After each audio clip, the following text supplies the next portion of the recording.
दावा द्रुम दंड पर चीता मृग झुंड पर भूषण वितुंड पर जैसे मृगराज हो तेज तम अंश पर कान जिमि कंस पर त्यों मलेच्छ वंश पर शेर शिवराज त्यों मलेच्छ वंश पर शेर शिवराज। बड़ा अच्छा प्रसंग आता है लक्ष्मण और परशुराम का जो रामलीला में खेला जाता है। उस दिन भीड़ अलग होती है कि लक्ष्मण, हम लोगों के यहाँ तो एक तखत टूटता है, एक तखत तोड़ने के लिए रखा जाता है कि इसको तोड़ना होता है। तो परशुराम उस पर मतलब उछाल मार मार के जब प्रसंग कहते हैं तो वो तखत सच में टूट जाता है और एक तखत उसी के लिए रखा जाता है कि आज ये टूटेगा, इतना ही मजबूत तखत। हाट वाट कोट ओट अटने अगार पौर खौर खौर दौरे दौरे दीनियत आग है आरत पुकारत संभारत न को काऊ व्याकुल जहाँ सुतहाँ लोग चले वाग हैं। बहुत ही तो ये तुलसीदास हैं जिन्होंने राम को स्थापित किया कि राम घर घर पुज गए। तो मैं समझता हूँ कि इतिहास कुछ भी लिख दे लेकिन कवि जिसको स्थापित करते वही राजा बनता है, वरना तो फिर सब। करी की चोराई चाल, करी माने हाथी, सिंह को चुरायो लंक, शशि को चुरायो मुख, नासा चोरी कीर की, कीर माने तोता। आए हाय हाय वाह वाह वाह वाह।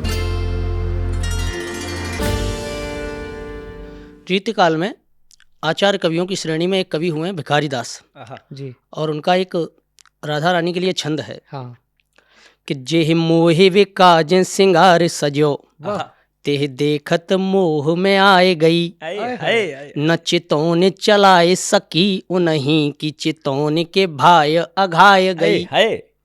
और ब्रस भानु लली की दशा यह दास जो देत ठगौरी ठगाए गई। बरसाने गई दधि बेचन को तहाँ आप बिकाए गई। बरसाने गई दधि बेचन को तहाँ आप बिकाए गई। क्या बात है भैया, बहुत सुंदर। भिखारी दास वही हैं जिन्होंने एक तुलसी, सूरदास और केशवदास जी के लिए दोहा कहा है जो तुम्हारे पिछले पॉडकास्ट में था। हाँ। सूर सूर तुलसी शशि उडगन केशवदास अब के कवि खद्योत्सम जहाँ तक करत प्रकाश। हाँ, अब तो जुगनू बचे रह गए, सूर्य चंद्रमा तो वही थे। निश्चित रूप से मेरे जो दाएं हाथ पर हैं उनका परिचय, उनकी बातें तो स्टार्ट हो गई हैं और उनका जो परिचय है वो ये है कि भैया, बड़े भैया का नाम है गणेश शर्मा विद्यार्थी। नमस्कार।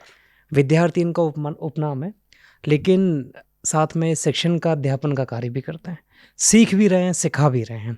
मेरे जो बाएं हाथ पर बैठे हैं धर्मवीर सिंह धर्म इनका उपनाम है। एक बेजोड़ कवि हैं, बहुत उम्दा, बहुत आला, बहुत सुंदर, बहुत खूबसूरत लिखते हैं, वीर रस में लिखते हैं। साथ में हमारे गणेश भैया भी एक बहुत आला और बहुत अच्छे कवि हैं।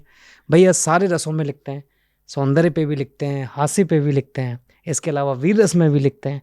और मैं नाचीज़ आपका दोस्त, आज का होस्ट कुशल दोनेरिया। तो आज की वार्ता प्रारंभ की जाए। अवश्य, प्रारंभ हो ही चुकी है, बिल्कुल प्रारंभ गति देते हैं जी भैया। कोई किसी आपके गान के साथ, आपके गायकी के साथ कुछ शुरू करते हैं, कोई ऐसा छंद जो एक छंद में मैंने प्रयोग किया है और धृष्टता की है, तो पहले क्षमा याचना कि मैंने राधा रानी को चोर कहा है। अच्छा। और यदि प्रयोग ठीक हुआ हो तो मुझे स्वागत आशीर्वाद प्रदान करें कि घर घर जाए प्यारे मित्रन के संग, हाँ, माखन चुरावत वो नंद को किशोर है। क्या बात है। जमुना के घाटन पे गोपिन के वस्त्र चोरें, योगेश्वर कान्हा जू की लीला चौहु और है। हाय हाय हाय। वंशी को बजाए नित गाय को चराए, चित चोर लेत सबको वो ऐसो चित चोर है। हाय हाय। वंशी को बजाए नित गाय को चराए, चित चोर लेत सबको वो ऐसो चित चोर है। और ऐसे चित चोर केहू चित्त को चुराए, निज चित्त में रखे जो राधा केती बड़ी चोर है। क्या बात है, वाह वाह वाह। चित्त के चोर के भी चित्त को चुरा ले, कितनी बड़ी चोर। बहुत ही सुंदर, बहुत सुंदर। रीतिकाल में वैनी वाजपेयी कवि हुए थे। प्रेरणा वहाँ से है क्योंकि ऐसा साहित्य में बहुत कम है जो ना लिखा गया हो, अछूता कुछ नहीं है। हाँ। उनका था कि करी की चोराई चाल, करी माने हाथी, सिंह को चुरायो लंक, शशि को चुरायो मुख, नासा चोरी कीर की, कीर माने तोता। आए हाय हाय, वाह वाह वाह वाह वाह। शुरू से एक बार करी की चुराई चाल, सिंह को चुरायो लंक, शशि को चुरायो मुख, नासा चोरी कीर की। और पिक के चुराए बैन, मृग के चुराए नैन, हाय दसन अनार हाँसी बीजुरी गंभीर की। हाँ और कहें कवि बैनी बैनी ब्याल की चुराए लीनी, हाँ सांप ब्याल। कहें कवि बैनी बैनी ब्याल की चुराए लीनी, और रति रति शोभा सब रति के शरीर की। कामदेव हाय की हाय। पत्नी रति हाँ। सुंदरता में बहुत अग्रगण्य है। हाँ हाँ कहें कवि बैनी बैनी ब्याल की चुराए लीनी, रति रति शोभा सब रति के शरीर की। और अब तो कन्हैया जी को चित्तहु चुराए लीनो, चोरटी है छोरटी ये गोरटी अहीर की। हाय। बात है, वाह वाह गोरटी वाह अहीर की, क्या वाह बात है, वाह कमाल है। क्या वाक्य प्रयोग, क्या सुंदर। तो पहले जैसे बिहारी दास जी हो गए, अगर हम दोहों की बात करें, और अगर दूसरे छंद में जैसे घनाक्षरी हो गई, और इनमें अब जैसे रीतिकाल में महाकवि भूषण, वीर रस की महाकविभूषण, हिंदुत्व की पताका कहा जाता था। वीर रस, छत्रपति शिवाजी के वीर रस के इकलौते कवि पूरे रीतकाल में। छत्रपति, अच्छा। हाँ, शिवाजी और छत्रसाल। छत्रपति शिवाजी और महाराज छत्रसाल, इन दोनों के लिए इन्होंने बस उन्होंने अन्य किसी राजा के लिए, और वो भी उनकी प्रशस्ति में, क्योंकि उन्होंने, उनकी वजह से आज हमारे हिंदुत्व का गौरव है। हाँ बहुत इमी जिमी जम कैसे, अगर आपको याद हो अच्छा तो? वो वाला है, इंद्र जिम्मे जम्ब पर वाड़व सुअम्ब पर रावण सदम्ब पर रघुकुल राज हैं, पौन वारे वाह पर शंभु रतिनाह पर त्यों सहस्र बाहु पर राम द्विज राज हैं। जितना इसमें जो ध्वनि का है ना, हाँ। बीट, हाँ। बहुत आनंद है। दावा द्रुम दंड पर चीता मृग झुंड पर भूषण वितुंड पर जैसे मृग राज हो, हाय तेज हाय। तम अंश पर कान जिम्मे कंस पर त्यों मलिच्छ वंश पर शेर शेर शेर शिवराज वंश। है। हाय, आहा, हाय, मलेच्छ वाह, वंश वाह, पर वाह। शेर शिवराज है। जैसे मृगों के झुंड पर शेर है, उस तरह से और दुश्मनों इन्हीं के। का वो है साज चतुरंग सेन। हाँ। उसमें भी जो ध्वनि है बहुत, कि साज चतुरंग सेन अंग में उमंग धारे सरजा शिवाजी जंग जीतन चलत हैं, आय हाय। भूषण भनत नाद बेहद नगारन के नदी नद मद गैवरन के रलत हैं, एल फैल खैल बैल खलक में गैल गैल गजन की ठैल पैल सैल ओसलत है, और तारा सो तरन धूर धारा में लगत जिमे, थारा पर पारा पारा वार यूं हलत है। हाय, हाय, पूरा हाय, समुद्र, हाय। जब उनकी दुनिया सेना की चलती है, ताकत समुद्र ऐसे हिल रहा है जैसे थारा पर पारा, जैसे थाली में पारा रखा हुआ हो, हो थारा पर वाह, पारा वाह, वाह। पारा वार यूं हलत है। क्या बात है, क्या बात है। एक है कि वीर रस का ही है ये पूरा, हाँ। जो है वो भूषण जी ने एकमात्र कवि हैं वीर रस के, और एक कवि ने ही कमाल कर दिया, 200 कवियों पे एक ही भारी है। एक ही बारी है। महाकवि भूषण, अरे तो महाकवि भूषण ने कभी श्रृंगार वगैरह को भी कुछ काम किया है क्या? कहीं मैंने सुना है कि उनका एक श्रृंगारिक पद है। मैंने अभी अच्छा, एक श्रृंगारिक वो पद है, खोजा बाकी तो- वीर रस का देखो, ही। मैं मैंने ये खोजा तो समझता था हूँ लेकिन कि मिला नहीं। कवि लिखता तो सब है, हाँ। लेकिन कुछ बातें स्वयं के लिए लिखी जाती हैं। जैसे सही हम बात लोग भी है। श्रृंगार लिखते हैं, हाँ, प्रस्तुत हाँ। वीर रस करते हैं, हाँ। तो जो भाव जीवन में आएगा कवि उसको लिखेगा जरूर। तो भूषण ने जरूर लिखा होगा। भूषण की चर्चा चल रही है, एक किस्सा मुझे भूषण का याद आया, बहुत अरे अच्छा। भूषण चूंकि छत्रसाल के यहाँ भी थे और शिवाजी के यहाँ भी थे, रामचंद्र शुक्ल ने भी लिखा कि उन्होंने जो लिखा है वो ऐसा नहीं लगता कि किसी की बड़ाई झूठी कर रहे हैं, झूठी कुशामद नहीं है, हाँ। सच्चा जान पड़ता है कि उन्होंने सच्चा लिखा है। तो भूषण जब छत्रसाल के यहाँ गए, उनको बुलाया गया, छत्रसाल ने कहा कि भूषण को बुलाओ। तो जो लोग उनको लेने गए, भैया को याद आ गया किस्सा, तो जो पालकी लोग वाला। पालकी में जो 4 लोग उनको लेने गए, तो भूषण ने कहा ठीक है चल लेते हैं भाई, छत्रसाल का नाम सुना है उनके पास, चलते हैं। बैठ गए और वहां पहुंचे जैसे ही राजा के दरबार के बाहर, तो राज दरबार के बाहर पहुंचे तो भूषण को उतरने के लिए कहा। तो भूषण ने कहा ये बात तो ठीक नहीं है, तो मेरा अपमान है, मैं इतना भी छोटा कवि नहीं हूं कि राजा मुझे द्वार पर लेने ना आए, राजा को यहाँ द्वार पे मुझे लेने आना चाहिए, तभी मैं बाहर उतरूंगा, क्या तभी मैं बात है। राज दरबार में जाऊंगा। हाँ। तो वो जो पालकी रखे हुए थे, जो कहार, उन्हीं हाँ। कहार में से एक अपनी पगड़ी उतार कर हाथ जोड़ के खड़ा हो गया कि महाराज मैं तो आपको घर से लेके आ रहा हूँ, मैं ही महाराज छत्रसाल हूँ, और कहाँ तक लेके जाऊँ। तो महाराज छत्रसाल जो पालकी के कंधा उनको देते हैं, ऐसे भूषण थे कि राजा लोग उनको कंधा दे रहे हैं, लेकर आ रहे हैं। क्या तो वही बात। भूषण का कमाल था। तब अच्छा। उन्होंने कहा कि सिवा को बखानो के बखानो बखानो छत्रसाल को। हाँ। इसका बखान करे। अच्छा, हाँ। रितेश रजवाड़ा भैया आए थे और उन्होंने कहा था कि वो राजा महान बनता है या आगे चल के लोग उसे याद रखते हैं जिसको एक कवि मिल जाता है। कविताएं जो हैं वो इंसान को, राजाओं को, बादशाहों को अमर बना देती है, निश्चित रूप से उठा दे गिरा दे। या उठा दे और कुछ भी गिरा बना दे। दे। तो ये कितने हम सौभाग्य तो की बात मानते ही है। हैं कि भाई राम को बनाने वाले बाबा तुलसी हैं, बहुत वरना अच्छा। राम क्या है। उससे पहले वैष्णव शैव अलग अलग संप्रदाय चलते थे। हाँ। तो विष्णु जी की पूजा करने वाले वैष्णव हुआ करते थे, हाँ। और शिव जी की पूजा करने वाले शैव, और अन्य अन्य संप्रदाय भी थे। राम उन्होंने कृष्ण की पूजा नहीं थी। समन्वय करा दिया। हाँ, दोनों। राम कृष्ण की पूजा ऐसे सगुण निर्गुण दो भेद थे। हाँ। तो हाँ। तुलसीदास जी ने लिखा है अगुनाई सगुनाई नहीं नहीं कछु कछु भेद है। भेदा। आहा। हाँ। अब ऐसे ही वैष्णव और शैव में चल रहा है, तो शिव जी के राम जी के मुख से कहलवा दिया कि शिव द्रोही मम दास कहावा, सोनर मोह सपने हो नहीं पावा। क्या बात जो है। शिव जी का द्रोही है, कोई शत्रुता रख के मेरी पूजा मेरा करेगा, ठीक वो बात। मुझे नहीं पा सकता। ऐसे ही भोलेनाथ के द्वारा कहलवाया गया हाँ। कि उमा कहूँ मैं अनुभव अपना, हाँ। सत हरि भजन जगत सब सपना। आए हाय। तो ये वाह, समन्वय का वाह। कार्य, और हजारी प्रसाद द्विवेदी जी ने कहा है कि सच्चा लोकनायक वही हो सकता है समन्वय की विराट चेष्टा लेके आया। विराट चेष्टा लेकर पैदा हुआ। क्या बात है, बहुत ही तो सुंदर। ये तुलसीदास हैं जिन्होंने राम को स्थापित किया कि राम घर घर पूज गए। हाँ। वरना विष्णु की पूजा हम लोग कर रहे होते हाँ। और शिव की पूजा कर रहे होते, राम कृष्ण नहीं होते। सूरदास ने जितना कृष्ण का रेखांकन किया तो कृष्ण घर घर है ना, हाँ। आज तो घर घर कन्हैया खेलता है। तो वो इन लोगों ने, कवियों ने बनाया है। तो मैं समझता हूँ कि इतिहास कुछ भी लिख दे, लेकिन कवि जिसको स्थापित करते वही राजा बनता है, वरना क्या तो फिर सब बात है ना। तो गणेश भैया और धर्म भाई, हाँ मतलब जब इतने रस की बातें हो ही रही हैं, बाबा तुलसी की बात हो गई, हाँ। बाबा सूरदास की बात हो गई, तो क्यों ना उनके कुछ दोहे, कुछ छंद जो भी आपके दिमाग में आए और उन पे वो सुनाए जाएं। और कवितावली में है, जिसको देखकर कहा जाता है कि माना जाता है कि तुलसीदास जी ने शायद वास्तव में कोई भयानक अग्निकांड देखा होगा। अच्छा। हाँ, तो तुलसी कवितावली में हाँ। एक जब लंका दहन का दृश्य है वो बहुत सुंदर लिखा है हाँ। कि बालधी कहते हैं पूंछ को, हाँ। हनुमान जी की, कि बालधी विशाल विकराल ज्वाल जाल मानो लंक लील वेकों काल रसना पसारी है। ओए होए होए, रसना लंका जीभ। को, हाँ, लंका को निकलने के लिए काल ने अपनी जीभ फैला दी आय हाय। कि बालधी विशाल विकराल ज्वाल जाल मानो लंक लील वेकों काल रसना पसारी है। कैंधो व्योम बीथिका भरे हैं भूरे धूमकेतु, व्योम बीथिका आकाश गंगा, हाँ। भरे हैं भूरे बहुत सारे धूमकेतु। ओए होए। कैंधो व्योम बीथिका भरे हैं भूरे धूमकेतु, वीर रस वीर तरबार सी उघारी है। तुलसी सुरेश चाप इंद्रधनुष, हाँ। तुलसी सुरेश चाप कैंधो दामिनी कलाप, कैंधो चली मेरु तय कृषानुसरे भारी है। हाँ। ऐसा लग रहा है कि मेरु पर्वत से कृषानुसर आग की नदी चली आ रही हो। क्या बात है। एक बिंब बनता है कि पूंछ कैसे आग से गिरी हुई है। क्या बात है। कैंधो चली मेरु तय कृषानुसरे भारी है।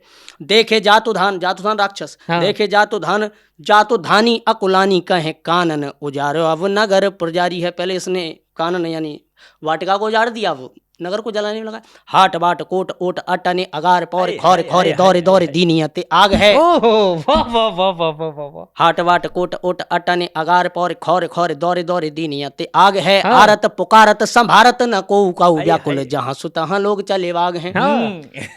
पूत तू परा है पूत तू परा है बाप, बाप तू परा है प्रिय, प्रिय तू परा है और कछु चाह रे।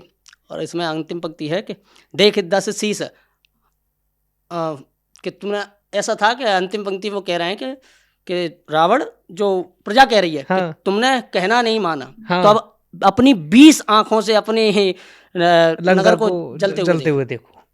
तो बहुत उत्कृष्ट, बहुत ही सुंदर, निश्चित रूप से। अच्छा, मैंने तो जो जैसे बाबा तुलसीदास का जो भी सुना है, मुझे लगता है सॉफ्ट टोन, वो थोड़ा सा उधर एक वो ऐसा सेवक जो पूरा समर्पित है। लेकिन यहाँ पे जो लंका कांड में वो है, विवत्स रस का भी वर्णन है। अच्छा। हाँ, जो अंतड़ियां युद्ध में कैसे उड़ रही हैं। ओहो, कटकटाए मरकट विकट भाल, ऐसे करके सब अंतड़ियां गीध मिलकर खा रहे हैं। बहुत ही सुंदर। क्योंकि तुलसी कोई सामान्य कवि नहीं है ना। हाँ। इसीलिए रामचंद्र शुक्ल के तो पूरे मानक ही तुलसीदास हैं। वो तो हर कवि को उसी से नापते हैं कि तुलसीदास के कितने करीब पहुंच पाया। अच्छा। क्योंकि तुलसीदास को वो सर्वश्रेष्ठ सर्वप्रमुख कवि समझते हैं ना। तो जो सर्वश्रेष्ठ कवि है वो सिद्ध तो होगा ही होगा। उसके बावजूद तुलसीदास कहते हैं कि कवित्व विवेक एक नहीं मोरे, सत्य कहूं लिखे कागज कोरे। तो आजकल जो कॉलर ऊपर करके जो 2 लाइन लिख के कवि बन रहे हैं, उनको तुलसीदास को पढ़ना चाहिए और समझना चाहिए कि इतना बड़ा ग्रंथ लिख गए, विदेशों में रिसर्च हो गई। इससे पॉपुलर ग्रंथ मुझे नहीं लगता किसी साहित्य में होगा रामचरितमानस से। और वो व्यक्ति कह रहा है कि कवित्व विवेक एक नहीं मोरे, मेरे पास कोई कविता का विवेक नहीं है। ये तुलसीदास कह रहे हैं, ये उनकी विनम्रता है। कि वो अपनी विनम्रता में इस बात को कहते हैं। वरना तो आचार्य विवेचना करते हुए फेल हो गए, समझ नहीं पाते कि आखिर तुलसी है क्या। कितना समन्वय करवा दिया, कैसे कैसी रचनाएं लिख दी। जैसे आप चर्चा कर रहे हैं कि अलग अलग भावों को और इतने उदात्त तरीके से प्रस्तुत किया। कोई भाव 19 नहीं है, बिल्कुल सब 21 है। बिल्कुल। अवधि भी है, संस्कृत भी है, और लोक भाषा के भी कई शब्द हैं। और अवधि भी कठिन अवधि नहीं है, सरल अवधि है। क्योंकि कठिन अवधि तो हम लोग जायसी की मानते हैं कि जायसी की ठेठ अवधि है। हाँ। इनकी अवधि सरल अवधि है। इसीलिए तो हम जैसे लोग जो कहीं बुंदेलखंड या ब्रज पर क्षेत्र के अंतर्गत आते हैं, या कोई मालवा का आदमी होगा, वो भी रामचरितमानस समझता है पूरी पूरी। क्योंकि वो सरल अवधि है, तो वो ग्राही है, वो ग्रहण की जा सकती है। घर घर तो में पूजनीय ग्रंथ है निश्चित रामचरितमानस, रूप तो हाँ। आपको मंदिर में, घर के मंदिर में रखा मिलेगा। बिल्कुल सही जबकि बात है। केशवदास जी ने भी रामचंद्र का लिखी, 39 सर्ग हैं, लेकिन अच्छा, केशव दास जी के बारे में मैंने सुना है, जैसे कठिन काव्य का प्रेत कहा हाँ, जाता कठिन काव्य जो है बहुत लिखा हुआ है। है। और ये उन्होंने अलंकार को साध्य मान लिया, साधन नहीं। कि मतलब एक तो होता है साधन के चलो आ गया प्रयोग कर लें, उनका माना जाता है, मेरी खुद का नहीं कि मैंने पढ़ा है, कि उन्होंने अलंकार को साध्य मान लिया, कि अलंकार के बिना रचना करनी ही नहीं है। अच्छा, तुलसीदास जी का विनम्र था, जगह भक्ति जगह भाव थी, क्या हाँ जहाँ आ रहा है वहाँ प्रयोग कर दिया, हाँ। जबरदस्ती पीछे लट्ठ लेके नहीं पड़े। हाँ, अलंकारों के हाँ, पीछे तो वो जबरदस्ती पीछे पड़ जाते तो कभी कभार भाव उतना सुंदरता नहीं, नहीं प्राप्त नहीं कर आता। पाता। हाँ। ठीक बात है, ठीक बात है। जबकि उनकी रचना भी बेजोड़ है, साहित्य की दृष्टि से अपना अलग स्थान रखती है, लेकिन पूजनीय नहीं रही। हाँ, जबकि तुलसीदास जी का विनम्र भाव ही उस ग्रंथ को पूजनीय पूजनीय मुझे नहीं बनाता बनाता है, निश्चित रूप उन्होंने विनम्र- राम जी से दास्य भाव रखा, हाँ, और शायद इनके में मैत्री भाव मिलता है। राम को कभी कभार राम जी के लिए कभी कभार संबोधन में ऐसा लगे कि जैसे किसी नायक है, राम एक साधारण नायक है, हाँ। उन्होंने अवतारी पुरुष मान के रचना की है। अच्छा, दोनों में ये अंतर प्रभु ही है, हाँ। मतलब ईश्वर है हाँ। रामचरितमानस में उसमें शुरू दो- से लेके इसमें आगे एक बड़ा तक। भेद है, क्योंकि तुलसीदास जब रामचरितमानस लिख रहे हैं तो परंपरा में कहा जाता है कि हनुमान जी लिखवा रहे हैं, राम से प्रेरणा मिल रही है। ये जब लिख रहे हैं तो ये होड़ में लिख रहे हैं केशवदास, जी। ऐसी कथा चलती अच्छा। है कि केशवदास ने होड़ में लिखी। जब तुलसीदास बहुत विख्यात हुए, केशवदास ने कहा इसमें कौन सा वही कमाल है, समकालीन है दोनों। क्योंकि उसके थोड़े बाद हैं, थोड़ा बाद में है। केशवदास जी, तो अच्छा। केशवदास ये अपने ईगो पे ले गए कि भाई मैं इतना बड़ा कवि, आचार्य केशव थे, वो आचार्य थे, बड़े हाँ। शिल्प के बड़े ज्ञानी थे, तो उन्होंने कहा ये तो मैं एक रात में काम कर दूंगा। तो कथा ये कहती कि एक ही रात में रामचंद्र का पूरी लिख दी उन्होंने, अच्छा। रात रात में बैठ के, कि ये तो शब्दों की खेल है, मैं ऐसे लिख दूंगा, क्या होता है तुलसीदास ने क्या। तो वो होड़ में जो लिखी जाएगी, जो भक्ति भाव से नहीं लिखी जाएगी, तो पूजनीय कैसे उसमें बनेगी। हाँ। उसमें एक दम्भ रहेगा। हाँ, एकदम हाँ। उसमें रहेगा ही रहेगा, लेकिन साहित्यिक शिल्प की दृष्टि से बहुत श्रेष्ठ रचना है वो। उनका अच्छा। उनका एक छंद याद आ रहा है हम्म, कि वो धनुष के, अच्छा थोड़ा सा कथा में भी अंतर है, हाँ, कि जब धनुष भंग की घटना है तो राम जी से कहा गया है कि आप धनुष उठा के लाओ, तो वो लिख रहे हैं कि वज्र तय कठोर है, कैलाश तय विशाल काल, दंड तय कराल, सब काल काल गावहीं, के सब त्रिलोक के विलो के हारे देव सब, छाण चंद्र चूड़ एक और को चढ़ावहीं, हाँ। कि पन्नग प्रचंड पति प्रभु की पनच पीन पर्वतारे पर्वत प्रभा न मान पावहीं, और विनायक अनेक पे जो आवे ना पिनाकता है, कोमल कमल पानी राम कैसे ल्यावहीं। हो, वाह वाह। जैसे अनेकों विनायक नहीं ला सकते हैं उसे, ये कोमल हाथ कोमल वाले श्री राम कैसे कैसे लाएंगे। क्या बात है, बहुत ही सुंदर। गांव की तरफ चलते हैं, चलो गांव की तरफ चलते हैं। और गांव में जैसे गणेश भैया आपने तो रामलीला में भी पार्ट खेला। अपने यहाँ तो बोलते हैं हमारे रामलीला में पार्ट खेला। हाँ, तो कैसे अनुभव रहे भैया, और अभी भी कब रिसेंट आपने?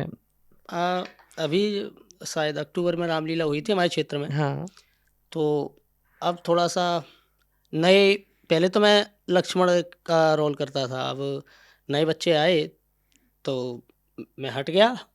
और इस बार जो मैंने रोल किए थे, एक तो नारद जी का, जो पहले दिन की ओपनिंग होती है नारद ठीक है। मोह लीला नारद से, मोह लीला में। और एक था महाराज जनक का। अच्छा, क्या बात है। तो जनक का थोड़ा सा एक्टिंग भी करनी पड़ती है, क्योंकि वहाँ आसरा छोड़ो प्रस्थान करो, दुख दिया हमें है दाता ने, सीता सुकुमारी का विवाह लिखा ही नहीं विधाता ने। तो ये कौन लिखता है? जो जो तो राधे श्याम रामायण से। अच्छा, राधे अच्छा, श्याम इस रामायण बार से। ऐसा हुआ कि जैसे मैं डायरेक्टर टीम में भी था रामलीला की में, हाँ, तो जहाँ कोई डायलॉग पद्य में चाहिए तो मैं हाँ। तुरंत नया बना के दे दे देता देते थे। था, जो शायद राधे श्याम में नहीं है, कुछ गद्य में बोलना है। अच्छा, यहाँ पद्य को गद्य करना है, तो वो जिम्मेदारी मेरे ऊपर थी। अब जैसे राधे श्याम रामायण में वो वाला डायलॉग नहीं है, जब राम जी धनुष तोड़ रहे हैं हाँ, तो उस समय लक्ष्मण जी कहते हैं कि दिस कुंजरहूँ कमठ अहि कोला, धरऊँ धीर धुन धरने न डोला, आहा। राम चाहे शंकर धनु तोरा, हो सजग सुन आय सुमोरा। हाँ। कि राम जी ने शंकर जी के धनुष को तोड़ना चाहते हैं, मेरा आदेश सुनकर सावधान हो जाओ, क्योंकि अब जब धनुष टूटेगा तो पृथ्वी हिलेगी, तुमने पैर रख लिया। कांपेगी।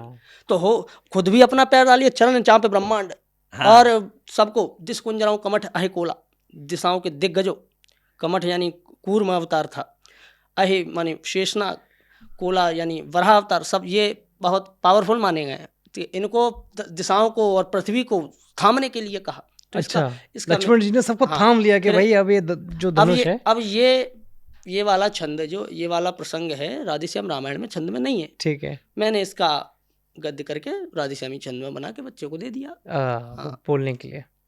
क्या बात। मैं इसमें भैया ये सुनना चाह रहा हूँ, ये बड़ा अच्छा प्रसंग आता है लक्ष्मण और परशुराम का जो रामलीला में खेला जाता है। उस दिन भीड़ अलग होती है कि लक्ष्मण, हम लोगों के यहाँ तो एक तखत टूटता है, एक तखत तोड़ने के लिए रखा जाता है कि इसको तोड़ना होता है। तो परशुराम उस पर मतलब उछाल मार मार के जब प्रसंग कहते हैं तो वो तखत सच में टूट जाता है और एक तखत उसी के लिए रखा जाता है कि आज ये टूटेगा, इतना ही मजबूत तखत। तो उसके अगर कुछ अंश याद हो भैया वो सुना दो, वीर रस का बड़ा आनंद आया, थोड़ा अंश सुना। अच्छा, परशुराम जी आते हैं और आते ही पहले देखते हैं सब उनको प्रणाम करने लगते हैं। अच्छा, परशुराम जी का खौफ बहुत है, अपने जमाने का एक अलग ही खौफ है। हाँ। लोग कांपने लगते हैं, अरे भाई ये बनी बनाई बात बिगाड़ने ये कौन है। ठीक है, कुछ राजाओं का समाज है और राजाओं से उन्हें विशेष शत्रुता है। और एक ऐसा योद्धा है जो हमेशा, जैसे आज के टाइम पे कोई AK-47 लेके घूमे तो कंधे पे परशु रखे, हाँ, और दोनों तरफ दो धनुष टंगे हैं, और लोडेड मैगजीन यानी कि तरकस भरे हुए लोडेड मैगजीन, बिल्कुल ठीक कह रहे हैं। और आंखें लाल हैं पहले से, जिसको मतलब सहज भाव में देख रहे हैं तो गुस्से में है, हमेशा क्रोध में। हाँ, जिसकी तरफ देख लिया वो सूख गया। क्या ये पता नहीं कि देख के ही खत्म, NOC प्राप्त है। तो उनका अलग ही ऑरा है। तो जब वो वहां पहुंचे वहां हाहाकार मच गया। जनक जी हाथ जोड़ के प्रणाम करावा, सीए बुलाए प्रणाम करावा, सीता जी को आशीर्वाद दे दिया। अच्छा, सब क्रोध में ही चल रहा है।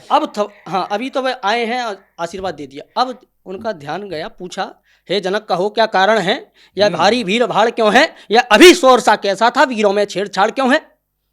तो जनक जी ने बताया, महाराज मैंने ऐसे ऐसे अपनी पुत्री सीता के स्वयंवर में और मैंने एक प्रतिज्ञा रखी थी कि जो भी शंभु धनुष को चाप चढ़ा देगा उसके साथ। तो सुनत वचन फिर अनत निहारे, जैसे ही जनक के वचन सुने, अनत यानी दूसरी तरफ देखा, देखे चाप खंड महे डारे। चाप खंड महे माने धरती पर पड़े हुए देखे, आंखें लाल, अतिरिश्व बोले, बहुत ज्यादा गुस्से से बोले, वचन कठोर वचन। और मिथिलापति अब यह बतला, यह धनवा किसने तोड़ा है, किसने इस भरे स्वयंवर में सीता से नाता जोड़ा है। अत्यंत शीघ्र बतला मुझको, वरना चौपट कर डालूंगा, जितनी भी तेरी पृथ्वी है सब उलट पलट कर डालूंगा। सब उलट पुलट कर डालूंगा। देखा कि सीता जी अब सोच रही हैं, सीता जी की माता सोच रही है कि ये क्या विधि अब संवरी, मन पछतात सी महतारी, विधि अब संवरी, बात बिगाड़ी, अच्छी बनी हुई बात फिर बिगाड़ दी। तो राम जी ने सीता जी के मन की बात भी भांप ली, खड़े हुए। शिव बड़े कोमल बाबा, शिव धनुष तोड़ने वाला भी कोई शिव प्यारा ही होगा, जिसने ऐसा अपराध किया वह दास तुम्हारा ही होगा। अच्छा, अब यहाँ क्रोध में आई, क्योंकि लक्ष्मण जी का पार्ट आने वाला है। लक्ष्मण जी कब बोलेंगे, जब भाई की तरफ कोई बात आई। अच्छा, अभी शांत है, अभी सुन रहे हैं क्या, कोई नया गुंडा आया है बाजार में। तो लक्ष्मण जी शांत सुन रहे हैं, देख रहे हैं तिरछी मुंह से। लक्ष्मण जी ने पूरे में परशुराम जी पर क्रोध नहीं किया, उनका खिल्ली उड़ाई है। अच्छा, मस्ती मजे ले रहे हैं, बड़े गुंडे आए हैं, अभी देखेंगे। तो राम जी से कहा, रघुनंदन सेवक वह है जिसका सेवा ही जीवन है। तुमने कहा है ना कि ये कौन कह रहा है, परशुराम जी, उन्होंने कहा ना सिर्फ धनुष तोड़ने वाला भी कोई सिर्फ प्यारा दास तुम्हारा ही। तो रघुनंदन सेवक वह है जिसका सेवा ही जीवन है, जो बैरी का सा काम करे वह इस फरसे का भोजन है। रे राम बना है अगुआ तू इस क्षत्रिय दल की गाड़ी में, इसलिए मसलवा याद आई तिनका है चोर की दाढ़ी में। अब जैसे ही कहा सही, बस यहाँ से लक्ष्मण जी क्रोधित हो गए कि भाई को कैसे कह दिया। वो ऐसे है ना, वो रामचरितमानस में के सेवक सो जो करे सेवकाई हरि करनी करे लड़ाई, सुनहु राम जय शिवधन तोरा सहस बाव सम सोरे मोरा, सो बिलगाव बिहाय समाजा न तमारे जय हैं सब राजा। जिसने भी ये किया वो बिलगाव अलग हो जाए ना तो सब मारे जाएंगे। जैसे एक टीचर आता है ना क्लास में, अध्यापक, जब कोई बच्चा तो जिसने किया बता दो वरना सब पिटोगे, तो वो उनका वो और आए। तो लक्ष्मण जी का अभी अब आए हैं, अब बोले, भैया सुख का संवाद कभी दुख का कारण बन जाता है, मीठी बोली के कारण ही तोता पिंजरे में आता है, जो अतिका मीठा होता है अपना ही नाश कराता है, मीठे गन्ने को देखो तुम कोल्हू में पेरा। भाई ने मीठे वचन कहे तो क्रोध और बढ़ाया है। सबसे पहले ये बोल उठे इसलिए चोर ठहराया है। अब अच्छा अपराधी हम ही सही, हम ही ने जहर निचोड़ा है, जो करना है सो करें आप, शिव धनुष हम ही ने तोड़ा। लक्ष्मण ने कह दिया हमने तोड़ा, क्या कर ले। अब तो और अच्छा, पहले लक्ष्मण जी आए और वो क्या कहते हैं कि मीठा आप मतलब वो प्रभु श्री राम से कह रहे हैं कि आप बहुत मीठा बोल रहे हो। हाँ। इतना मीठा बोलने की जरूरत हाँ, नहीं है कि क्या? तोता उसमें वो आ जाता है, तो उनने ठोक के कह दिया हाँ। कि जाओ भाई, जाओ क्या करो। शिव धनुष हम ही क्या ने कर तोड़ा। अच्छा, सकते हो, कर रामचरितमानस में अलग तरीके से है वो, उन्होंने पहेलियां सी बुझाई हैं। ये चल रहे थे ना ये के- पहले। हाँ के बहुत तेरे धन तोड़े लड़का बहुत धन ही तोरी लड़काई, हाँ। कबू ना आसरे सिकीन गुसाई। हमने बचपन में तो बहुत तोड़े, कई धनुष तोड़ तब नहीं आए आप। ए धन पर ममता के हेतु इसमें क्या लाल लगे हैं, इसमें कौन सी मणियां तो हम जड़ी। खेल खेल में तोड़ देते थे। और ये धनुष पुराना सा घिसा पिटा सा है? नया होता तो समझते भी। तो मैं तो सोच रहा हूँ कि जो राजा जो बैठे होंगे वो कह रहे क्या चल रहा है ये भाई। खामोश, क्योंकि दो बड़े लोग लड़ रहे हैं। ये परशुराम लक्ष्मण परशुराम संवाद है, अपने आप में एक अलग आनंद है। काव्य है। और टाइम बहुत लेने वाली चीज है। अरे आप आगे बताओ, मुझे बहुत आनंद आ रहा है इसमें 8 तो। घंटे तक परफॉर्म नहीं 8 घंटे का नहीं, और 1-2 मिनट।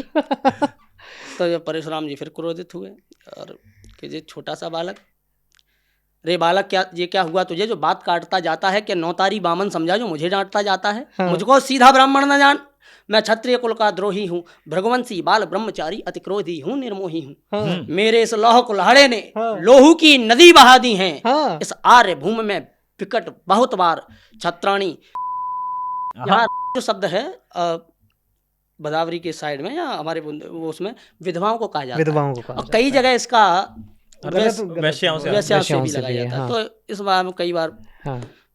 विख्यात सहस्त्रबाहु के भी भुजदंड काटने वाला है, इस फरसे को तू भी बिलोक जो खून चाटने वाला है। हाँ। तो अब शौर्य की वो दिखा रहे हैं कि भाई। हाँ, तो लक्ष्मण जी को थोड़ी सी उनकी कथा मालूम है कि इन्होंने पिता के कहने पर हाँ। अपने माता का सिर काटा था। हाँ। तो लक्ष्मण जी उनकी और खिल्ली उड़ाते हैं। अच्छा। वह लोहा तुमको क्या इसी एक ही फरसे से सूरों का स्वर्ग का द्वार खुला। हाँ। मजाक कर रहे हैं कि एक हल्दी की गांठी से पसरट्टे का बाजार खुला। आप तो वो हो रहा है एक पसारी जो एक हल्दी की गांठ रख ली है कि हम पसारी हैं पसारी के लिए पूरा मजे ले रहा है लक्ष्मण जी, मजे ले रहे हैं। और तो कहते हैं कि वह लोहा तुमको ही सुबह हो जिसने घर का लोहू चाटा। हाँ। बलिहारी में उन हाथों का जिनसे माता का सिर काटा। एक किसी कवि ने कहा है कि जब याद नहीं कि एक और धारे धनु एक और धारे सूल एक और तोमर त्रिशूल लटकायो है। हाँ। तो मैंने जानी को कुशल कारीगर हुए। हाँ। जो जनकपुरी में शस्त्र बेचवे को आओ। अरे क्या परशुराम जी जो सब टांग के आए तो मुझे लक्ष्मण जी ने एक मजाक और उड़ा दी कि मुझे तो ऐसा लगा क्योंकि बेचने वाला है ये इतने। अरे बाप रे। अच्छा, पूरे लोड होके चलते, पूरे लोड होके चलते। मुझे लगा कुशल कारीगर है जो ये सामान बेचने को। अरे बाप रे। तो ये ऐसा रंग रहता है। अब कभी लोग लिखते हैं आनंद होता है। अरे भाई, तो ये तो बड़ा रस है इसमें। लास्ट टाइम पे आके थोड़ा सा राम जी को भी क्रोध आने लगता है, जब बार बार विनय हो रही है, बार बार मान नहीं रहे। विनय कहाँ हो रही है? ये तो हर राम जी बीच में जो क्या मुनिराज ब्राह्मणों अधिकार ब्राह्मणों को ही है, सब काज हमारे होते हैं, मुनिराज ब्राह्मणों द्वारा ही सब काज हमारे होते हैं, सरताज हमारे होते हैं। ये कृपा ब्राह्मणों की ही है, शिव धनुष राम ने तोड़ा है, या कृपा ब्राह्मणों की ही है, सीता से नाता जोड़ा है, आपकी कृपा है। लेकिन वो लक्ष्मण जी बार बार फिर देख देते हैं, कुछ ना कुछ देख के हंसी देंगे। तो वो आग लग जाती है। और ज्यादा गुस्से में क्या है, बल क्षीण होने लगता है। तो परशुराम जी ने एक बार फरसा उठाने का कोशिश किया है, वो उठ नहीं रहा है, वो भी अच्छा हाय ये क्या हुआ तुझे। तो वो फरसा नहीं उठता। रात तेरे से जराएं होए बल हानि, उनके बल की क्षीण होने लगता है। ज्यादा गुस्सा से भी बल की हानि होती है, अपना विवेक कम हो जाता है ना, विवेक कम हो जाता है। राम जी एक बार हुए हैं, उन्होंने कहा है कि भगवान विनय हम करते हैं, प्रभु आप बिगड़ते जाते हैं, हम जितने नबते जाते हैं प्रभु उतने चढ़ते जाते हैं। इतना हट, इतनी झुंझला हट, इतना भी क्रोध नहीं अच्छा। मिलने में है आनंद सदा, प्रभु बैर विरोध नहीं अच्छा। अभिमान प्रशंसा रोष नहीं अपना स्वभाव कहते हैं हम, अत्यधिक छेड़ता है कोई तो मौन नहीं रहते हैं। राम जी ने भी किया दी। तो काला हूँ डराई ना, वो रामचरितमानस में है कि काला हूँ डराई ना रण रघुवंशी। फिर जब रण का बात आ जाए फिर तो युद्ध की, फिर हम काल से महाकाल भी हो सम्मुख, फिर उससे लड़ने चलते हैं। तो यहाँ थोड़ा सा उनके सुने मुने गूढ़ वचन रघुपति के, उन्होंने कहा है कि मैं वही हूँ जो आपकी, हाँ हमें जिसका डर है वो है फरसा नहीं है जो आप हमें बार बार दिखा रहे हैं, मुझे इसका डर नहीं है, मुझे उनका डर है, देखे नीचे को आपके चरणों की ठोकर है, मुझे उनका डर है, इस अस्त्र का डर नहीं है। क्योंकि आप पहले भी यदि उसका करें प्रयोग आप तो ये वक्षस्थल हाजिर है। हाँ क्योंकि यहाँ एक बार भृगु ने विष्णु भगवान की छाती पर लात मारी थी। तो यहाँ सुन मुनि गूढ़ वचन रघुपति के, रहस्यमयी वचन सुनकर समझ गए, उघरे पटल थोड़ी थोड़ी आने लगी। परशु धर्मति के बुद्धि के थोड़े से पटल खुल गए। अच्छा, ये तो रिलेट कर गए। संभव हो सकता है, अवतार तो होना था, हो सकता है वही है। तो एक काम करो, लो राम रमापति कर धन लेहू। हाँ, जो रमापति यानी विष्णु भगवान का धनुष है जो मेरे एक कंधे पे टंगा है, लो इसको हाथ में लो, ये तो तुम्हारा ही है, फिंगरप्रिंट से मेरा, अगर तुम्हारा फोन है तो लॉक करके दिखाओ। क्या बात है? तुम और कोई थोड़ी मेरा फोन है, अगर ये मेरा है तो मैं ही तो लॉक कर पाऊंगा। चलाओ इसको चाप। तो देत चाप आपो ही चल गया, अपने आप ही चढ़ गया, वो तो अपने आप परशुराम मन विस्मय। फिर तो बाद में स्तुति ये है, जय जय जय जय रघुकुल केतु भृगुपति चले वनय तप हेतु, फिर वो चले गए। यहाँ उन्होंने जब राम जी ने धनुष चढ़ाया है, वहाँ प्रसंग आता है कि बताओ इसका प्रयोग कहाँ करें। हाँ। तो वो कहते हैं कि मेरे पुण्य का ना, दो चीज थी परशुराम जी के पास, एक तो मन की गति से आने जाने की शक्ति। अच्छा। हाँ, क्योंकि उन्होंने ब्राह्मणों को पृथ्वी दान दे दी थी। तो वो कहते हैं कि मेरी इस चीज, मेरे पुण्यों का नाश कर दो, जो मैंने पुण्य किए हैं, ये बाण उधर चला दो, ये मेरे मन से जाने वाली शक्ति का ना करो, क्योंकि मुझे पृथ्वी से रात को मैं पृथ्वी पे नहीं रुकता, मुझे जाना पड़ता है। अच्छा। तो इसलिए परशुराम जी के पुण्य क्षीण है, तो पुण्यों का नाश कर दिया गया। हाँ, उन्होंने कहा चाप चढ़ गई अब तो चलेगा, चलेगा ही चलेगा, चलेगा, चलती ही चलती है। तो फिर उन्होंने कहा कहाँ चलाएं, तो उन्होंने कहा मेरे पुण्यों का नाश कर दो और कमा लेंगे, क्या दिक्कत है। और परशुराम जी उन 7 लोगों में से हैं जो अमर है। अमर है। अश्वत्थामा बलिर्व्यासो हनुमान से विभीषण है, कृपा है परशुरामश्चै सप्तैते चिरजीवन है। ये 7 चिरंजीवी। इसमें अश्वत्थामा है अपने, हाँ, राजा बलि में, राजा बलि। बलि वो वाले, बलि कौन से राजा? वामन अवतार। अच्छा अच्छा, जिनके सर पे 3 पग में पूरी। अश्वत्थामा बलि व्यास, वेद व्यास महाभारत, हनुमान च विभीषण है, विभीषण कृपा है कृपाचार्य, परशुराम, ये 7 चिरंजीवी हैं। 7 चिरंजीवी। वृत्तांत है कि मैं एमए के दूसरी साल के पेपर दे रहा था। तो रामचरितमानस से चूंकि बचपन से जुड़ाव रहा है, 10 वर्ष की उम्र से मैंने रामचरितमानस पढ़ना शुरू कर दिया था। तो धीरे धीरे पढ़ी तो पूरी है, कभी ये सेगमेंट कभी ये सेगमेंट, कहीं यहाँ से बैठ गए। तो उसमें एक प्रश्न था एमए की परीक्षा में कि रामचंद्र जी ने रावण को मारने के लिए कितने बाणों का संधान किया। रामचंद्र जी ने रावण को मारने के लिए। अब साधारण एमए का छात्र है जो, अगर उसके लिए तो प्रश्न वास्तव में, क्योंकि उसमें 4 ऑप्शन हैं, चलो ऑप्शन में भी लगा दोगे तो क्या है। अब मैं तुमसे पूछ रहा हूँ कैसे। मैं तो सी लगाऊंगा जो कि हाँ, पर मेरा यह रामचरितमानस का पाठ उसमें काम आया। अच्छा। हाँ, एक दोहा है कि खैंच सरासन श्रवण लगे, हाँ, छाड़े सर 31 रघुनायक सायक चले मानहु काल फनीस। वाह, 31 बाणों का डाटा मिल गया। सी पे 31 ही था। बढ़िया है। गणेश भैया, गद्य के बारे में आते हैं कुछ। धर्म भाई एक एक करके गद्य की बात करते हैं, और पहले धर्म भाई से शुरू करते हैं। धर्म भाई, गद्य के बारे में कुछ, कौन सी किताबें, कौन सी कहानियां, कौन से उपन्यास, कौन से नाटक आपको पसंद है, या जो लोगों को पढ़ने चाहिए, या उनका कोई ऐसा उद्धरण हो, कोई वाकया हो, कोई भी बात उनसे जुड़ी हुई, अगर आप हमेशा साझा करना चाहें। मैं ये समझता हूँ कि जो भी लोग साहित्य की तरफ आना चाहते हैं वो गद्य की तरफ से आए। गद्य की तरफ को से समझने में थोड़ा सा समस्या लोगों को होती है। हाँ, वो केवल रसिक लोगों की बात है। रसिक लोगों की बात है। तो आप गद्य को पकड़ लो भाई। गद्य में आप सबसे पहले कहानी को पकड़ें अगर गद्य की तरफ। बिल्कुल, क्योंकि उपन्यास को पकड़ो तो बहुत लंबा चौड़ा है, धैर्य टूट जाता है लोगों का। तो कहानी को पकड़ें, तो कहानी से आप आ सकते हैं। और मैं कहूँगा आजकल के लोगों को पता नहीं क्या हो गया है, विदेश के कहानीकार खोज कर लाते हैं कि फलाना देखो वहाँ पे हुआ था, अफ्रीका में या अमेरिका में या फिनलैंड में, जाने कौन कौन सी जगह से, फ्रांस में। तो मेरा कहने का तात्पर्य, कोई मुझे आपत्ति नहीं, आप खूब विदेश के कहानीकार पढ़ो, वहाँ के उपन्यासकार पढ़ो, अच्छा पढ़ना चाहिए, लेकिन पहले भारत के तो निपटा लो। पहले ये तो पता हो कि तुम्हारे शहर में जो रचनाकार लिख रहा था उसके बारे में कोई जानकारी है क्या। तो हम लोग प्रेमचंद से शुरू करें। प्रेमचंद बहुत सरल लिखते हैं, बहुत हृदयग्राही लिखते हैं, यानी सीधा समझ में आता है, और बहुत रिलेटेबल लिखते हैं। बिल्कुल। प्रेमचंद की मंत्र कहानी आज भी जब भी मैं पढ़ाता हूँ तो हर बार भावुक हो जाता हूँ। अपने गले को रोकना पड़ता है, उसके बार बार सांस लेके अच्छे से।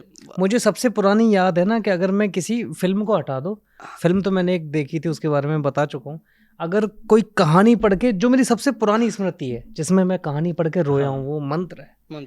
एक मंत्र है, एक कहानी थी लाटी बाई शिवानी करके। हो इतना मैं उसको जब देखूं, जब पढ़ूं, मैं करूं देखूं, जब पढ़ता हूँ तब बहादुर अमरकांत बहादुर जो नेपाली लड़का जब वो लास्ट में बड़े चला जाता है तो वो किशोर कहता है ना कि मैं उसके कहीं से भी ढूंढ के लाऊंगा, उसके पैरों में पड़ जाऊंगा, पर वो जब अच्छा भैया एक बात, मतलब कितनी दुर्भाग्यपूर्ण है धर्म भाई कि हम लोग हैं, जैसे हम लोग हिंदी, मैं तो हिंदी मीडियम से पढ़ा हूँ, गणेश भैया तो हमारे सीनियर थे, आप भी मुझे पता है कि हिंदी मीडियम से पढ़े होंगे, जहाँ तक मेरा अंग्रेजी माध्यम से पढ़ा, अंग्रेजी माध्यम से हिंदी मीडियम में पढ़े हुए हैं। ठीक है, तो हिंदी मीडियम में हम लोग पढ़ते रहे, ठीक है, और वहाँ पे क्या था कि इतना वृहत था वो जो दायरा था, हिंदी की सुंदर सुंदर किताबें, उपन्यास, ठीक है, हमारी अंग्रेजी कितनी पहुंची हमें नहीं पता, लेकिन हमने जो हिंदी पढ़ी वो बाकायदा हिंदी पढ़ी, बिहारी को पढ़ा, इनको पढ़ा।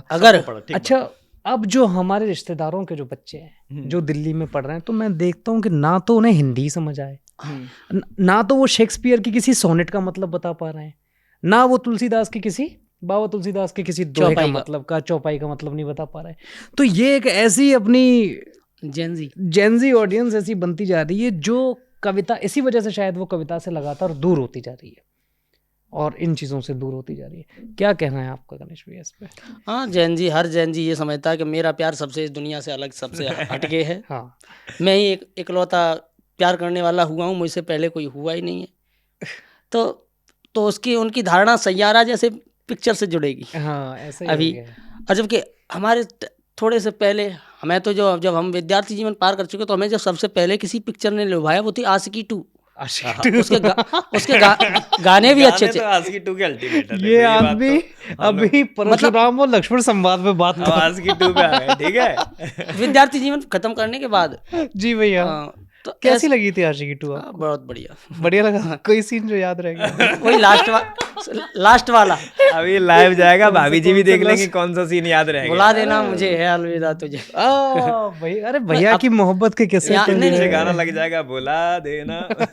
वो कुमार सर की एक मुक्तक है, वो बहुत, सब अपने मन के राजा हैं और सबकी कोई रानी है, कभी प्रकाशित हो ना हो पर सबकी एक कहानी है, बहुत सरल है पता लगाना किसने कितना दर्द सहा, जिसकी जितनी आंख हंसे है उतनी पीर पुरानी है। बहुत बढ़िया। तो भैया का तो दर्द है कि मोहब्बत के नाम पे आंखें छलक उठी हैं समुद्र। और आजकल का अधैर्य ज्यादा है, आजकल के जैन जियों में बहुत जल्दी आत्मघाती कदम उठा रहे हैं, तो इन्हें पहले तो उस लायक हो जाने चाहिए। बहुत दुख होता है कि ये पीढ़ी आजकल की बहुत जल्दी निर्णय ले रही है। तो मैं बात कर रहा था हेतहु की कहिए नते। हाँ, अगर इनके भले की बात कहोगे ना बुरा लगेगा। हेतहु की भले की पे भी दुआ है, सुन लो दोस्तों। हेतहु की कहिए नते, भले की भी मत कहना। जो नर होए अबोध। हाँ, अबोध तो जानते हैं भाई, अबोध ही। हाँ, हितहु की कहिए न ते जो नर होए अबोध, जो नकटे को आरसी हो तो दिखावत क्रोध। आरसी माने दर्पण, अगर नकटे को दर्पण दिखाओगे तो उसे बुरा हो। और देखना है जब जाएगा तो कितने जैन जी आके गाली देने के लिए बैठे होंगे। धर्म भाई, गणेश भैया ने तो अपने मुताबिक बात मोड़ दी, आशिकी पे पहुंचा दी। मैं ये कह रहा था कि आज की पीढ़ी ना हिंदी समझ पा रही है, ना इंग्लिश समझ पा रही, ना उसको उर्दू ही आ रही है। कैसा वातावरण बना दिया गया। आप तो अध्यापक है, शिक्षक हैं। मैं हमेशा बहुत आशावादी व्यक्ति हूँ, तो मैं इसमें एक बड़ी अच्छी बात कहूँगा। भैया को कुछ और भी है।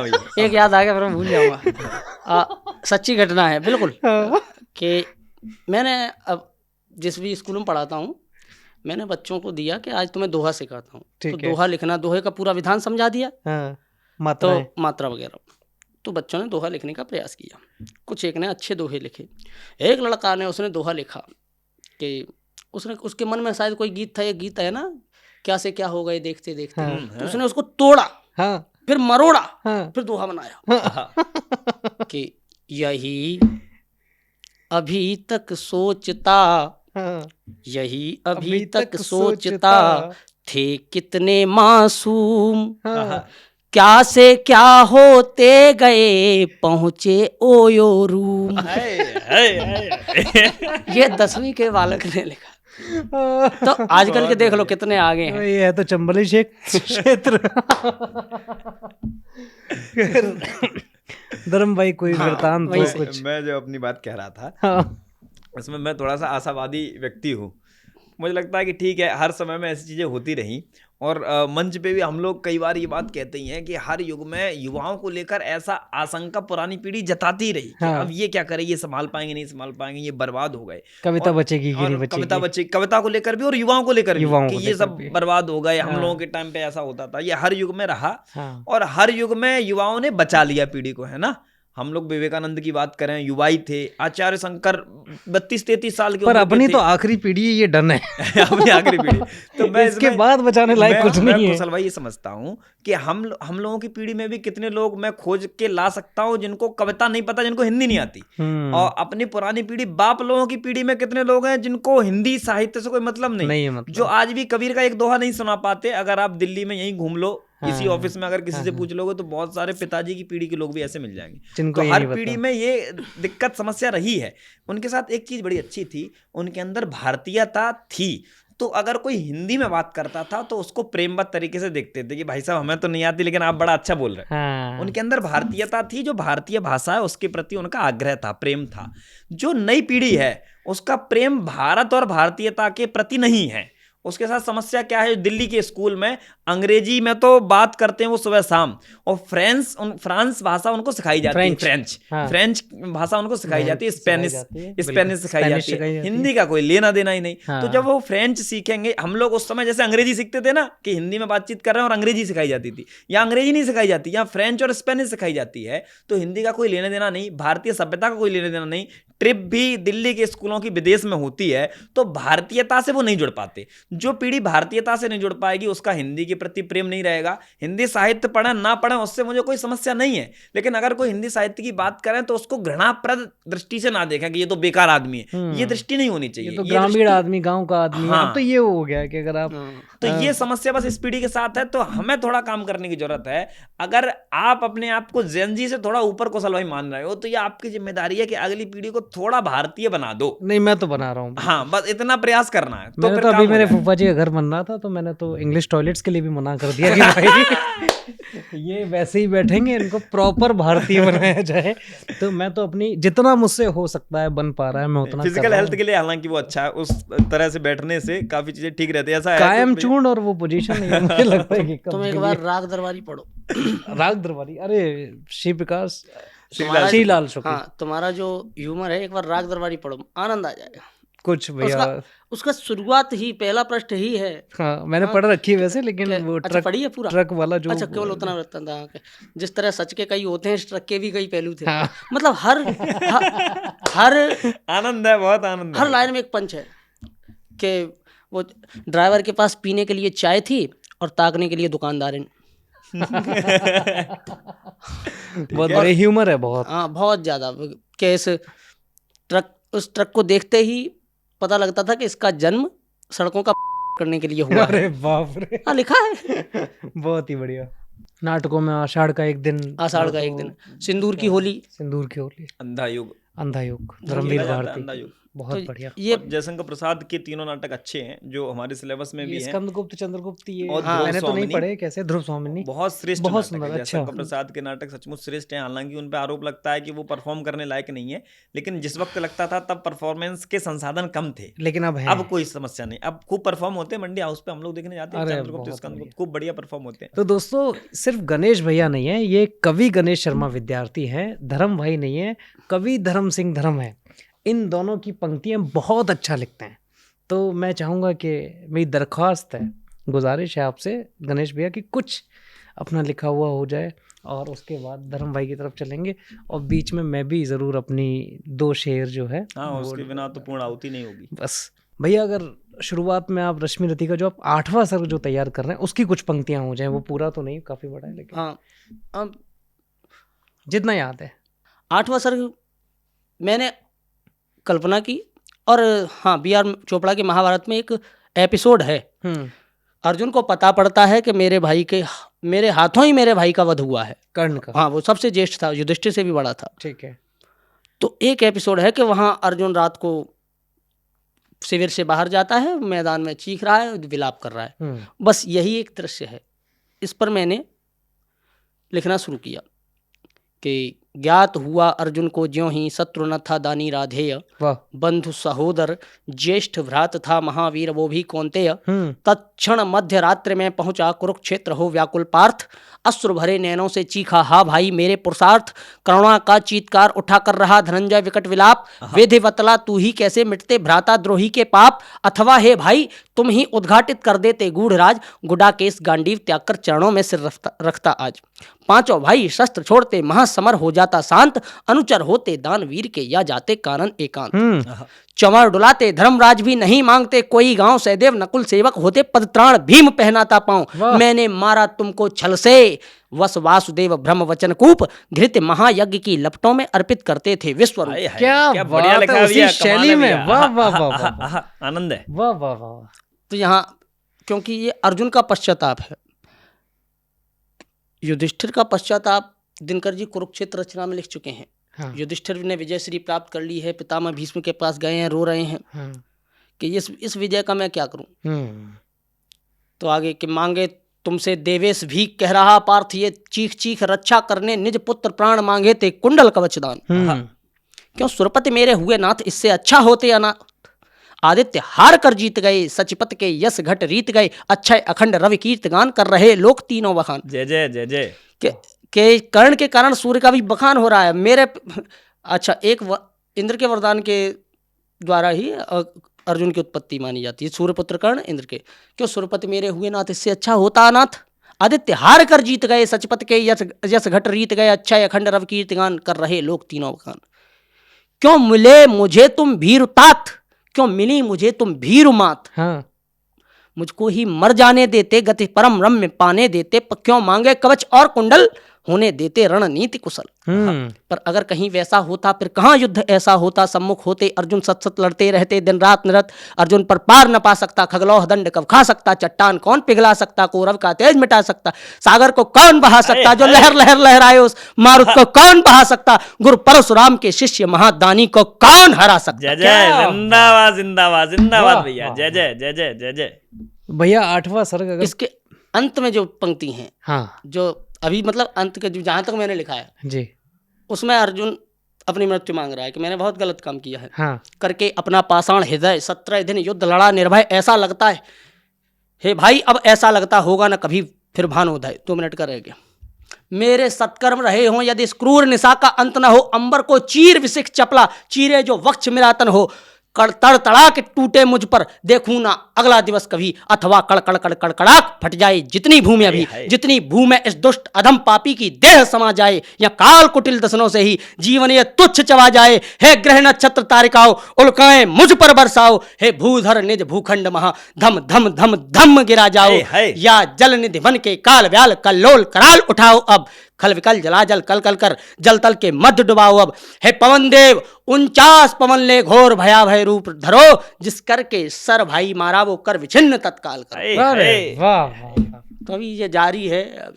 क्या बात है, क्या बात है। एक तो पहले खुद ही इतना हिम्मत का काम है कि जो काम दिनकर साहब ने छोड़ दिया उसको आगे बढ़ाना, उसी शैली में आगे बढ़ाना और उसी ध्वनि के साथ, उसी सुर के साथ उसको बड़ी जिम्मेदारी है भैया आपने। भैया बहुत आपको क्या बोलेंगे, साधुवाद भी, और क्या बोल सकता हूँ। धर्म भाई कुछ शब्द दे मुझे। शब्द छोटे पड़ गए, शब्द छोटे पड़ गए गणेश भैया, शब्द छोड़ गए सकते हैं। बहुत सुंदर, बहुत ही आनंद रहा है। अब हम बढ़ते हैं हमारे बाल कवि हमारे वीर रस के कवि धर्मवीर सिंह धर्म के साथ। धर्म भाई की बहुत कविताएं ऐसी सामाजिक मुद्दों पर कविताएं लिखते हैं। दहेज पे इनकी कविताएं वो तो मुझे बहुत पसंद है, लेकिन धर्म भाई को मैं छूट देना चाहूँगा कि जो उनको अच्छा लगे, लेकिन शुरुआत उससे करें जो एक हमारी भाषा में जो लिखी हुई है, जो शादी के ऊपर। हाँ, ये धर्म भाई से कहा गया कि भाई ये गांव पहुंचे तो पूरा वृतांत के साथ सुनाए। मतलब सच्ची घटना पे आधारित है ये, और सत्य घटना पे आधारित है। हमारी अपना सही चल रहा है पूरा सत्य घटना पे। हमारी लोक भाषा में ये, उसमें कई लोग कहते हैं ये ब्रज है, कुछ लोग कहते हैं बुंदेली है, दोनों का मिला जुला रूप हमारे यहाँ चलता है। ठीक है, जैसी भी है।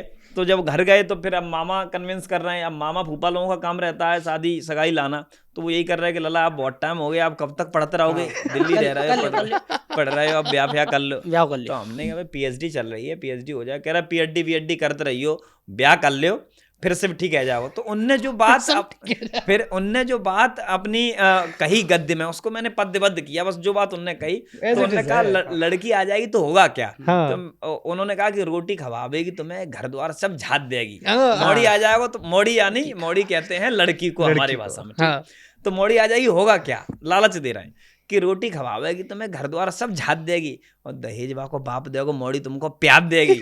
और कितना पढ़ेंगे लला, और कितना पढ़ेंगे लला, ब्याह के बाद पढ़ते रहियो, मोड़ी है जो बंदरिया नहीं जो तुम्हारी कॉपी फाड़ देगी। हाय हाय